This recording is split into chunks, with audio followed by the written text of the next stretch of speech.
Right, welcome back to the Young Fan Podcast and welcome to a slightly different concept today, looking at League One from a more statistical perspective. No League One action this weekend due to the FA Cup, so I thought, what could we do? I did an episode like this about a year ago now, this time last season. It went down fairly well. I told it something along the lines of the truth behind this League One campaign, and I thought, it feels about right to go and do it again. So that's exactly what we're going to do. Of course, stats can be very misleading, and this is a purely statistical insight. I'm using a website called The Analyst. I'll leave a link to them in the description down below. A really, really insightful website looking at XG, really, team sequence plays, passes, the way that we can really break down a style of play from each side. Really, really fascinating. I'll go through it in just a second. We can't touch on all 24 teams. However, if you do like this concept, we'll definitely do it again because I learned quite a lot, and hopefully you do as well. If you haven't subscribed, please do. That's a really good way of showing you're enjoying the content. And also, look, we're trying to get to 4,000 subscribers before we get to Christmas or potentially New Year. That would be incredible. Be part of the journey and hit that subscribe button. I appreciate that very, very much. Leave a like as well in the comment section down below. Do you agree or do you disagree with the stats? Is it painting the right picture? Is it painting the wrong picture? Do please let me know, because of course the conversation in the comments is exactly what we're after. So I want to start with league leaders Plymouth Argyle. The question I want to pose is, are Plymouth Argyle outdoing their stats? Now, there's no doubt, top of the tree at this point in the season is a very, very good place to be. And Stephen Schumacher is seeing his side play some really, really good stuff. 31 open play goals. That's the most open play goals out of any team in the division so far this season. The XG of 13.86, you can see just to the left of it. That is really interesting. In fact, this is where we see the XG, the expected goals, and the actual goals quite apart, actually. When you look at XG here, you can see they're actually sixth when it comes to expected goals, 13.86, but 31 when it comes to their total actual goals netted. 18 more goals scored than their XG is suggesting. That is an extremely clinical side, and also a team not afraid to score a bit of a worldie and a screamer as well. The one that comes to mind recently, of course, Ballymumba on loan from Norwich City in the Devonshire derby. What a hit that was. That would be a chance with a low XG, but he absolutely rifles it into that bottom left. And again, that doesn't really increase their XG, but it certainly does increase those actual goals. And of course, actual goals is what matters. So it's not a bad thing, but they are outdoing that. And you can look at it from both ways. Is their chance creation a little bit low? Maybe, but it doesn't matter, because at the moment they're scoring a lot of chances, and it doesn't really make a huge difference, because clearly they're outdoing what they should be. And that isn't a problem. It really, really isn't. Now, I also want to look at Plymouth on a more defensive look as well. When I look at expected goals against, statistically, Plymouth haven't got a great defensive record so far this season. That does come a bit of a surprise for me when I was doing my research into this. That did come as a little bit of a surprise. You can see for expected goals, the most expected goals that should be conceded by a side is Forest Green Rovers at 16.42, Plymouth at 14.36. So they're actually quite high up, or low down, but we're looking at it from this side, if you like. We're putting the teams with the most XG at the top of the table. They're fairly high up. You look at it from most or least goals expected to be conceded. Ipswich currently leading the way. We'll come on to Oxford in just a second. They're currently in second, but they're fairly low down. And for a side that are top of the league, you see they're surrounded by 20th, 22nd, 24th and 23rd. The sides in the relegation zone below them. Above them, Wycombe in 12th, 18th, 13th. Slightly higher, but certainly not in with the mix of the second place sides like Ipswich, who are currently top of that expected goals against table. So to sort of take a look at it, are Plymouth definitely making up for the fact they're looking so good going forward, hiding a slightly poor defensive record? I don't know. These stats suggest they probably are. It's not horrendous at all. It's not horrendous, but it is sort of showing that maybe they could be a little bit better when it comes to open play, expected goals against. I want to sort of look as well. Their XG is 14.36. They're actually conceding more than they should be at 18. They've conceded 4 more goals than their XG suggests they should be doing. So that's fascinating. Is their ruthless attack making up for some defensive frailties? That's a question for me. Plymouth fans, definitely answer that in the comment section down below. Is that something that on a visual perspective you can see, or the stats slightly misleading there? I would say as well, the shots, they're not massively high up on that. They are much lower down when it comes to shots against. They're not really conceding too many shots, but their chances, conceded or potential conceded chances, they are fairly high up. That's fascinating. Let me know, Plymouth fans, in the comment section down below.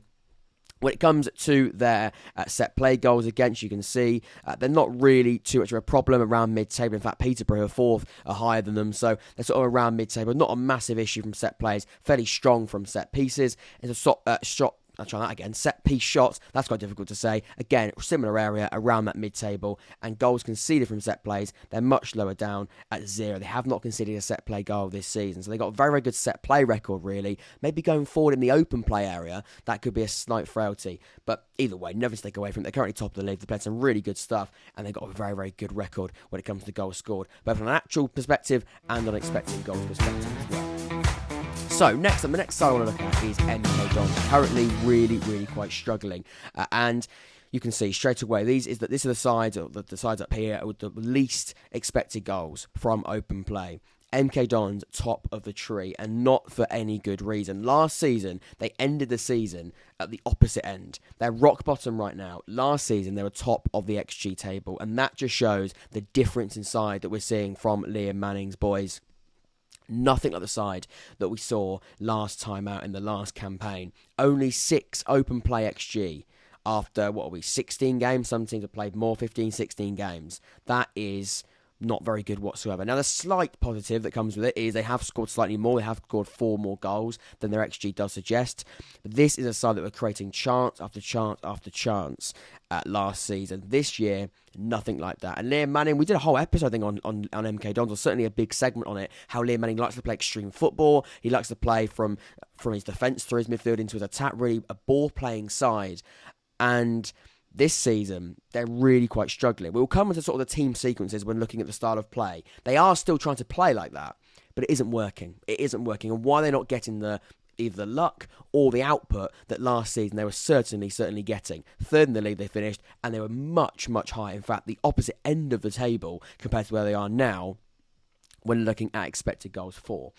And when looking at the actual goals scored for MK Dons this season, they currently have the 5th worst when it comes to goals scored. Last season, they had the 3rd best come the end of the campaign. A huge shift and a huge change in the way they're not scoring many goals and not really getting any kind of output in the attacking phase of play. They currently have the 2nd worst for total shots as well. You can see here just behind Lincoln, 103. It's worst amount of shots so far this season compared to any other side in the division. They're not testing the goalkeeper, and that output is just simply not there. Like I say, last year it became quite easy. I don't want to say easy because professional football and League One certainly isn't easy, but they made it look easy, and that comes down to the quality of MK Dons last year and the individuals. We've got to speak about Scott Twan, we've got to speak about Harry Dunner. Even though the latter was a defender, he was a huge part of playing it out from the back and actually creating chances from that back 3. They flirted with a back 4 this season, that hasn't really worked. They tried a back 3 again, that hasn't had the same kind of effect. They are missing something, and I think unfortunately it is going to come down to the fact they are really missing the players that they let go in the summer. Out of their hands, they had some big offers from Burnley and from Swansea for both of those 2 players, but they have clearly seen a massive gap that needs to be filled, but that's a huge hole that currently is stopping them from gaining any type of the form that we saw from MK Dons last season.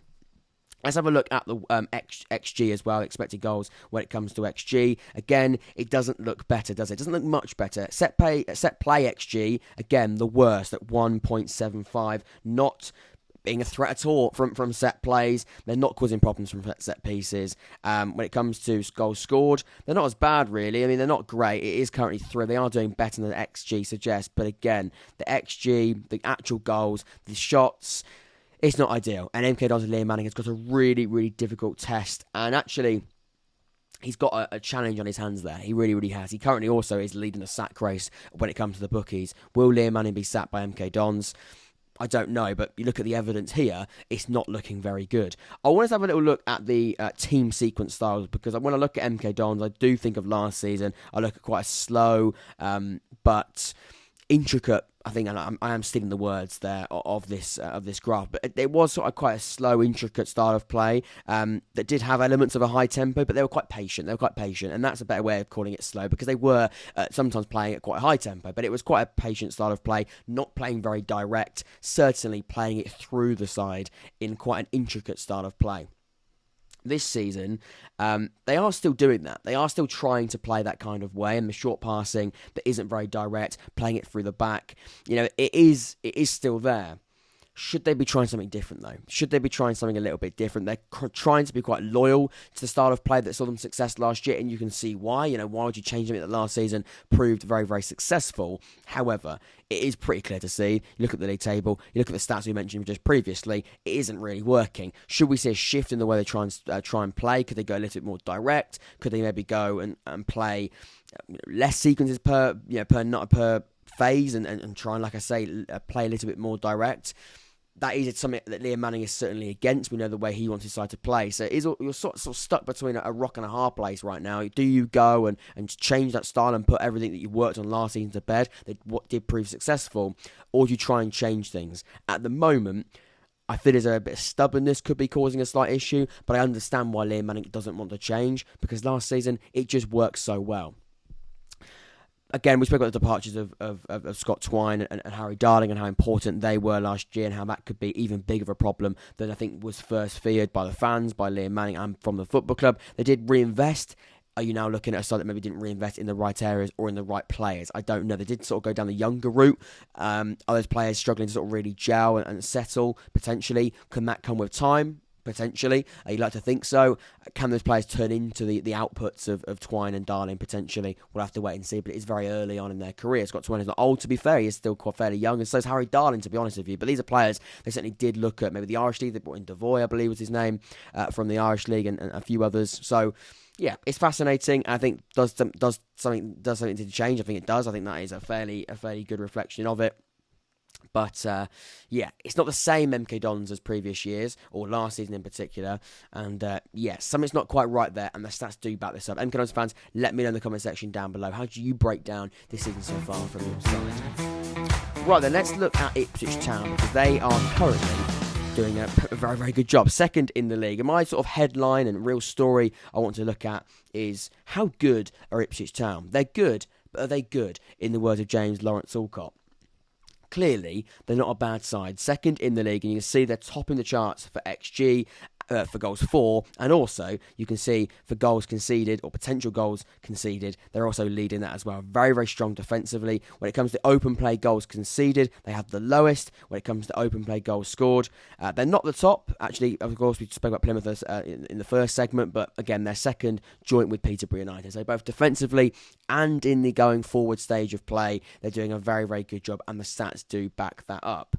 Over 9 more goals than expected, so clearly more clinical. You can see their XG is 17.39, and they're on 26. So like I say, over 9 goals expected. So in front of goal, they're not a bad side. Again, they're not scared to score a bit of a screamer, similar to Plymouth, who we mentioned earlier. And also, they've got the striking force of Ladapo, of John Jules, Connor Chaplin. I could go on. Harness isn't too bad either, is he? And again, I've missed out some big names there. But that is just showing you the type of players they've got and the amount of, I think, options and, like I say, quality in those areas that certainly can hit the back of the net when given a chance. We'll look at the set play shots as well. You can see for shot play, set piece shots, that is really, really hard to say. They're currently topping the charts, joint with Accrington and Stanley, interestingly, with 88 in total. So again, being a threat from set plays. Second most goals scored as well for set plays. You can see Port Vale currently on 9, but they are on 7. Technically joint with Oxford and Pompey, but they have got a slight XG bonus on there as well. So clearly, from set pieces, they're not too bad either. Watch out for Ipswich when it comes to set pieces, but you can't just watch out on that, because from open play, they're not bad either. Let's have a little look at the show sequence graph that you can see down the bottom here. It really does show the way that these teams sort of play when looking at the other side in the league as well. Real comparison, as it just says there. It does compare the way that these sides do play. You can see the sort of more, and I don't want to say it, but I'm going to say it, the more attractive on-the-eye styles of play when it comes to clubs are sort of in this bottom right-hand corner, maybe a little bit above the line, but they do play more intricate passes, more passes per sequence essentially, and not very direct. So you can see here, these are sides that don't play many passes per their sequence, and again, they do play fairly direct. So that's a Burton, Accrington, Wycombe. You sort of would expect that, Burton side that is struggling and trying to sort of play to their strengths, and maybe that is, try and play a little bit more direct at times, playing the break. Again, aside probably not having the majority of possession a lot of the time, they are forced to do that. Wycombe, notoriously, they are that kind of side. So it's no surprise that we see them in that position there. But the likes of Charlton, the likes of Ipswich, MK Dons, Derby, Sheffield Wednesday, Pompey to an extent, and Bolton, these are sides that are playing, quite short passes per their 10 passes. I want to sort of give you a definition here. Sequence time, the average time in seconds per sequence, 10 plus pass open play sequences. The number of open play sequences that includes 10 or more passes. Build up attacks, the number of open play sequences that contains 10 or more passes and either ends in a shot or has at least one touch in the box. You can see these are the sides that are playing quite intricate football, quite slow at times, but also some very patient football, if you will. And Ipswich are sort of, showing that they are quite an attractive side under Kieran McKenna. And when he did come in, he sort of wanted to look at the defensive aspects and wanted to solve that first and foremost. But he has now worked into the more attacking output and how he wants his side to be really, really ruthless going forward as well. They currently lead the way for the most build-up attacks as well, at 38 in total. When it comes to 10-plus pass open play sequences, they're currently second, just behind Charlton. So it's currently Charlton and Ipswich are playing the most passes and are also, with their build-up attacks, looking like a really strong side as well. Things are looking good. Things are really looking good at Ipswich. Like I say, defensively, they're not a bad side whatsoever. I'd say extremely good. And going forward, you can see they're playing some good stuff. They're scoring some really, really good goals and a good amount of them. And I think second in the place is a fair reflection of the stats. I'm impressed by them, as I thought they would be, because that squad is looking extremely, extremely good. And the depth in there and the players that can come into those key positions are also not too bad either. Fair play to Ipswich and Kieran McKenna. So far, so good. Can they keep it up? That's going to be the question. It's a long way to go, but so far, you can't really argue that Ipswich are a top side so far this year. And finally then, and this is where we said we can't speak about all 24 clubs. However, we are speaking about some of them, and that is what I wanted to do today. If you want to see more of it, make sure you leave a like and comment maybe who you want to see next, or maybe some different things we could do. They do actually specific player stats as well, so we could look at that potentially. There's so much to delve into, and that's why I love the analyst. Link to it is in the description down below. Finally, Oxford showing the stats don't lie. Not hits don't lie, the stats don't lie. And Oxford showing that the stats don't really tell a bit of a porcupine, because I can look at some of them here. I mean, I know Oxford season by just watching them. It isn't great. Last season, top of the XG charts. This season, in that bottom half comfortably. We finished top at the end of the campaign when it comes to expected goals. We're a side on the front foot. We're winning games 3-2. We won some games 4-1 last season, 5-1 at times. We scored a lot of goals, and this season, we're nothing like it. And actually, on a visual perspective, the movement isn't there. I look at the wingers, the high and wide wingers that Oxford United was so good at last season, and sort of getting the ball to them, creating chances from all different areas. I think you got the centre-backs actually playing out from the back, driving and causing a different edge to an attacking phase. This season, it's non-existent, and that, for me, is the huge issue. Carl Robinson has built his philosophy off a really good style of play going forward. This season, that is a huge, huge problem, and the stats don't lie, do they? We're not bottom, but we're comfortably in that bottom half. The likes of MK Dons, Lincoln, Morecambe, Forest Green, Cheltenham. Only an XG of 9.49. In fact, our total goals is 10 from open play. When we look at the least amount of goals from open play, we're technically, we're joint third, aren't we? Sorry, joint fourth when it comes to the worst amount of goals, or the least amount of goals from open play. We have the second best record when it comes to set play goals, which is interesting actually, because last season we were absolutely toothless when it comes to set pieces. This year we're doing all right. We actually have the opposite season than we did last season, which isn't great because we did decently well last season. This season, not quite the same.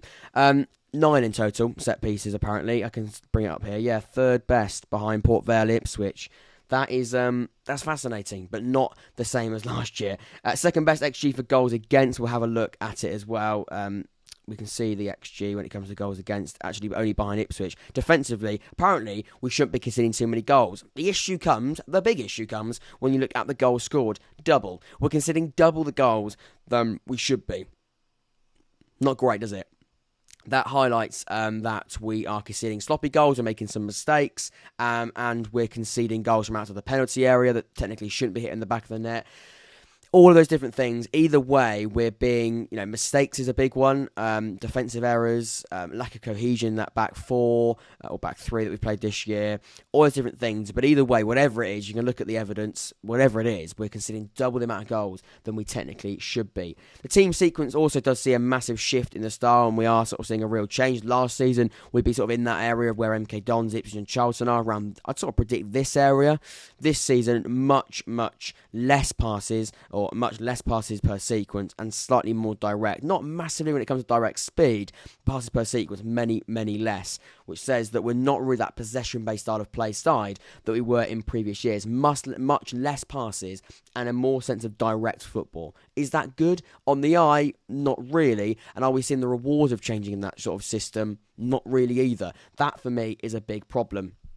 Mediocre when it comes to build-up attacks as well. You can see mid-table, similar to Portsmouth actually. We could speak about Portsmouth in the next episode because they're also quite mediocre when it comes to their attacking ways. Very mid-table, bang average last season, topping those charts. Only, you can see here, 12 build-up attacks. It isn't very good and nothing like last season. When watching Oxford, I think all these stats do make sense. I don't think they are lying, and things do need to change very quickly. The stats, as I said in the title, they don't really lie, I'll be honest with you. So this is where we're going to wrap up the episode today. If you want to see more of this content, please do leave a like and subscribe. Leave a comment. Maybe you want to sort of see your club, a different angle. Do let me know. I'll be replying and responding to all of them as per usual. Do you disagree? Do you agree with the stats and the fact I'm going to be bringing at you in this episode?